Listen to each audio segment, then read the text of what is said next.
Hi everyone and welcome to day 10 of 30 Days to 1,000. I sound like I'm in a bubble today because my beloved headset, that lovely thing that made me look like a drive-through attendant, was on its last legs to begin with, and today it finally gave up.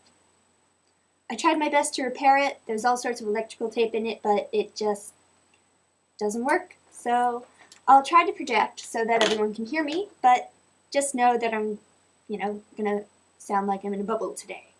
And maybe the next video too. It all depends on when I can get out to get a new headset. So today, because it's day 10 and because I'm 2 days ahead of schedule with 375 cranes folded, I think I'm going to take today to do a little side project.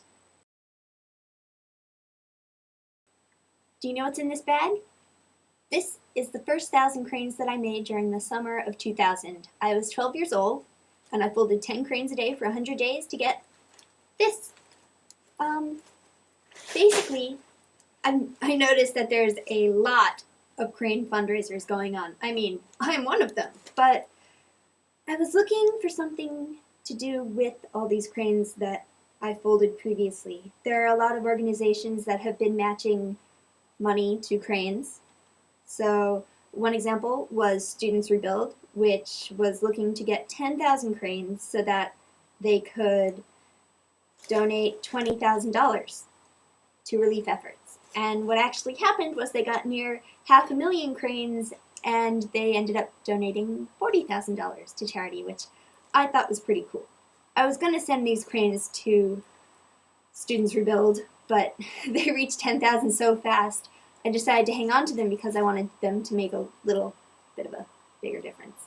So Students Rebuild linked to a couple other fundraisers, crane-themed fundraisers, and I found one that I thought looked really good. It was the Oshkosh B'gosh Cranes for Kids event, where they were aiming to get 50,000 cranes, and they would match each crane with a donation of children's clothing, and they'll take the cranes and display them in their stores in Japan.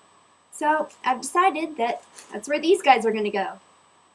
So I'm going to send them, but there's one small problem before I do. For one thing, 1,000 cranes, 10 strings of 100 cranes are really long. Where's the end? Oh my goodness. Yeah, they're kind of unmanageable. Oh my god. Each strand is taller than I am, which means that each strand is maybe... How long is it? See, I'm 5'4". It definitely goes a couple feet beyond that. So each string is 7 or 8 feet long. And that's crazy enough, but also, since it's been a while and they've been up in my attic, a whole handful have fallen off. Who knows? There might even be some missing. Maybe there's only 993 on the strings right now.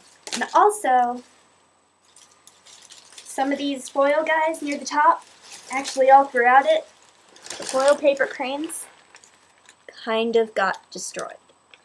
So if I want these to be able to be displayed in Japan, I have to make this look better. I have to restring all of these, fix the ones that are broken, replace the ones that are missing, and maybe do a little more. This is also going to be a demonstration of why you should never sit and string all 1,000 cranes in one day. Okay, I have to admit, draping myself with 1,000 cranes feels pretty awesome. But that's not what this segment of the video is for. This is to explain my plan for what I'm going to do, how I'm going to restring these cranes.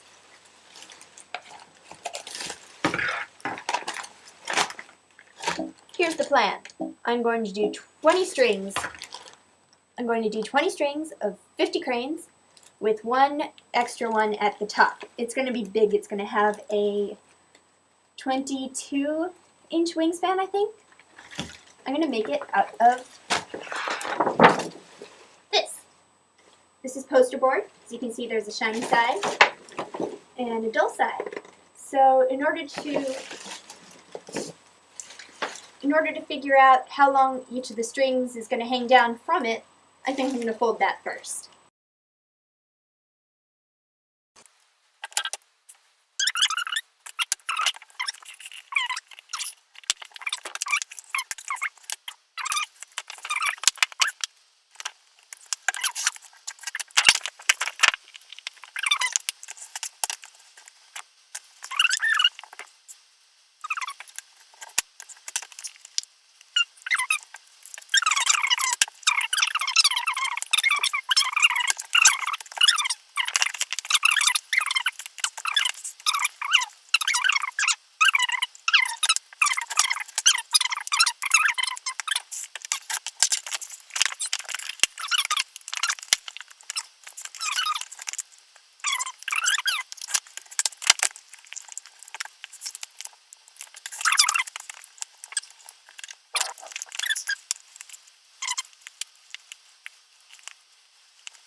And there you have it.